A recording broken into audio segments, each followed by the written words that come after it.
ನಾನಿವತ್ತು ಅವಕ್ಯಾಡೋ ಸ್ಯಾಂಡ್ವಿಚ್ನ ಮಾಡ್ತಾಯಿದ್ದೀನಿ. ಅವಕ್ಯಾಡೋ ಸ್ಯಾಂಡ್ವಿಚ್ನ ಹೇಗೆ ಮಾಡೋದು ನೋಡೋಣ ಬನ್ನಿ. ಮೊದಲು ಅವಕ್ಯಾಡೋನ ತೊಗೊಂಡಿದ್ದೀನಿ. ಅದನ್ನು ಈ ಥರ ಕಟ್ ಮಾಡಿ ಅದರಲ್ಲಿರೋದನ್ನು ತೆಗೆದು ಚೆನ್ನಾಗಿ ಸ್ಮ್ಯಾಶ್ ಮಾಡ್ಕೊತಾ ಇದ್ದೀನಿ ಈ ಥರ. ಅದಕ್ಕೆ ಈಗ ಅರ್ಧ ಈರುಳ್ಳಿ, ಅರ್ಧ ಟೊಮೆಟೊ, ಒಂದೆರಡು ಹಸಿಮೆಣಸಿನ್ಕಾಯಿ, ಉಪ್ಪು, ಲೆಮನ್ ಜ್ಯೂಸು, ಪೆಪ್ಪರ್ ಪೌಡರ್ನ ಹಾಕಿ ಚೆನ್ನಾಗಿ ಮಿಕ್ಸ್ ಮಾಡಿ ತವಾ ಬಿಸಿ ಇಟ್ಟಿದ್ದೀನಿ. ಅದಕ್ಕೆ ಈಗ ಬ್ರೆಡ್ನ ಹಾಕೋತಾ ಇದ್ದೀನಿ. ಬಟರ್ನ ಹಾಕಿ ಒಂದು ಸೈಡ್ ರೋಸ್ಟ್ ಮಾಡ್ಕೋತಾ ಇದ್ದೀನಿ. ರೋಸ್ಟ್ ಚೆನ್ನಾಗಿ ಈ ಥರ ರೋಸ್ಟ್ ಆದಮೇಲೆ ತೆಗೆದು ಮಾಡಿಟ್ಟಿದ್ವಲ್ಲ ಅವಕ್ಯಾಡೋ ಮಿಕ್ಸ್ನ ಅದಕ್ಕೆ ಹಾಕಿ ಅದಕ್ಕೆ ಹಾಕಿ ಅದರ ಮೇಲೆ ಒಂದು ಚೀಸ್ ಸ್ಲೈಸ್ ಹಾಕ್ತಾ ಇದ್ದೀನಿ.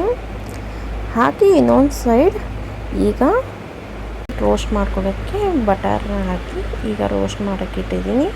ಪ್ಲೇಟನ್ನು ಕ್ಲೋಸ್ ಮಾಡ್ತಿದ್ದೀನಿ. ಈಗ ಒಂದು ಸೈಡ್ ರೋಸ್ಟ್ ಆಗಿದೆ. ಈಗ ಇನ್ನೊಂದು ಸೈಡ್ ಮಾಡ್ಕೊತಾ ಇದ್ದೀನಿ. 2 ಮಿನಿಟ್ಸ್ ಬಿಟ್ಟರೆ ಸಾಕು, ರೋಸ್ಟ್ ಆಗಿಬಿಡುತ್ತೆ. ಬಿಕಾಸ್ ಹೈ ಫ್ಲೇಮ್ನಲ್ಲಿ ಇಟ್ಟಿದ್ನಲ್ಲ. ನೋಡಿ ಈಗ ರೆಡಿ ಆಯಿತು ಅವಕ್ಯಾಡೋ ಟೋಸ್ಟ್.